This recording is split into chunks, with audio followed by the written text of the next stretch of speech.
I'm a little bit concerned. Ow, that prickles. Tink, it's the attack of the tribbles. There's so many of them. They're just multiplying. There's tribbles everywhere. It's so much better than it was this morning when it was chucking it down with rain. Look at that blue sky. We're waiting to go in for a tour. This chap here is going to take us, I assume. Just all the greenery, it's so pretty. Now, you'd be forgiven for thinking that this was the newer part of the building, but this is actually the oldest part of the building.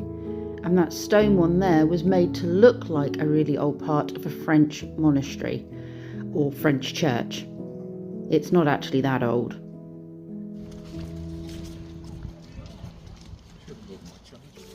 It's so pretty. That's the church.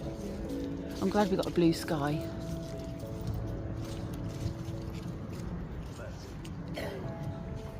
Our church, for reasons which will become apparent shortly, has been described, amongst other things, as being aggressively French, unapologetically French, outrageously French.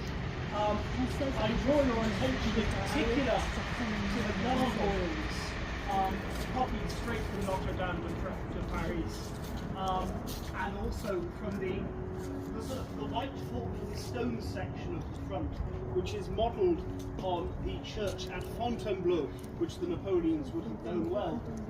The front of the church there is the entire width, but for us it's just a small section. Obviously there it's somewhat bigger. What else? The style of the church is flamboyant Gothic, about which I will tell you a bit more inside as well. But yes, I wanted to show you the gargoyles in particular, as they're my favourite.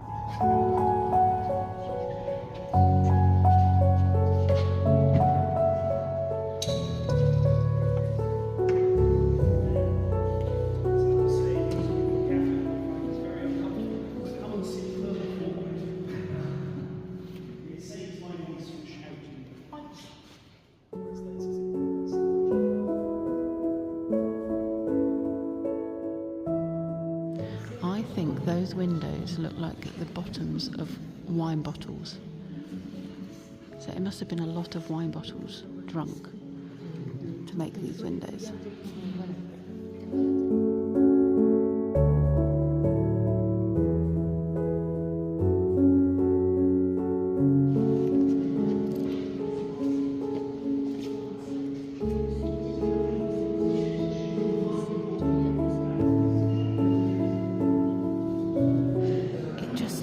Really, really out of place.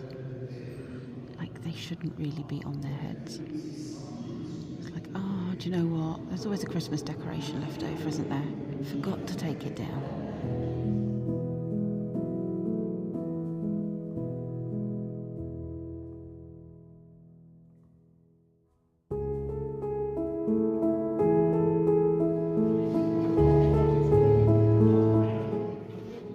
They've all got those funny moustaches, isn't it? It's the Times. Time was Cody, wasn't it? Yeah, it's the moustaches that Cody had. So, Napoleon III, that was the son Louis was announced Napoleon IV, and Eugenie. Princess Eugenie. So his father was Louis Bonaparte, the younger brother So of his Napoleon father was Bonaparte. Louis Bonaparte. Yeah.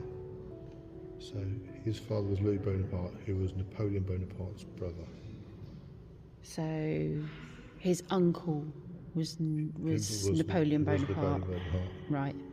So that's where the Louis came from then. Yes. So yeah, named after his. And he was president of France. So yes, at one point he was president of France. Right.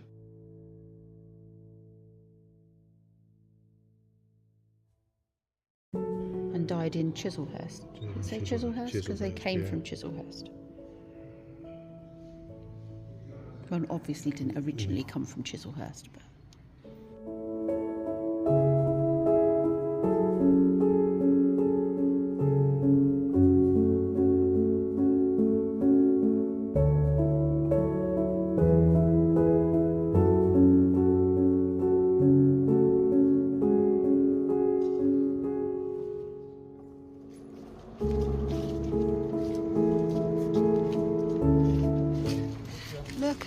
balconies. That's pretty amazing.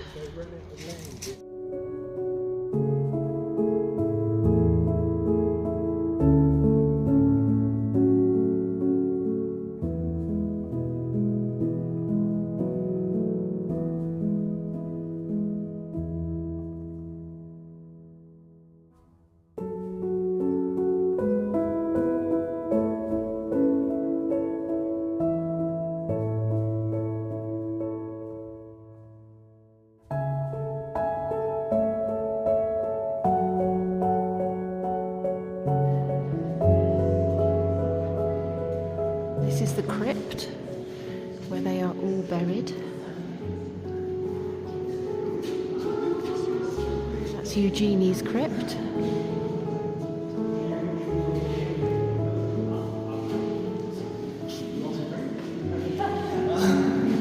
We have on this side, to my left, hiding behind that there is Napoleon III. On the right is Louis, Prince Imperial, and behind me, behind the altar, is the Empress Eugenie.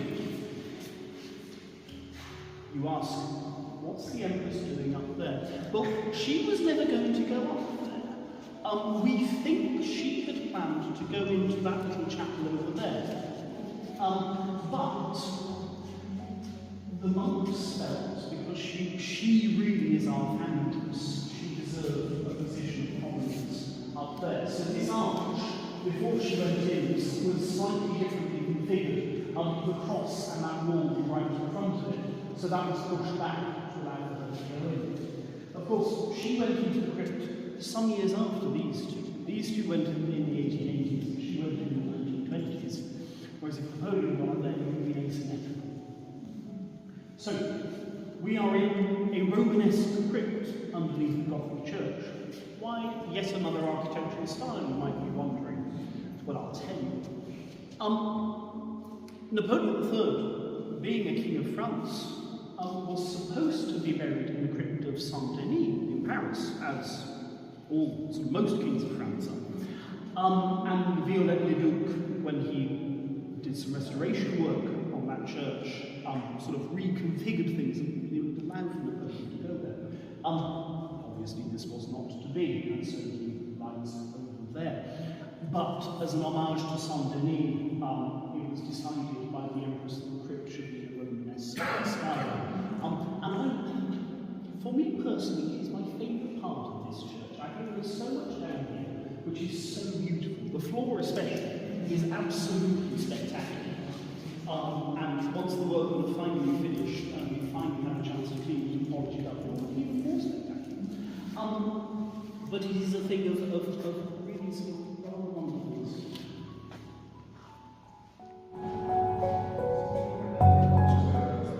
Places like this always surprise me. Well, they sort of surprise me because I know I'm going to see it. But it's the carving, the skill that's gone into it all. Because if that was me, I'd be chopping away at something, and I'd whack it a little bit too hard, and then that would be that. It'd be a huge, great big chunk taken out where it shouldn't be, and I'm pretty certain they didn't have like super glue to super glue the bits back on again.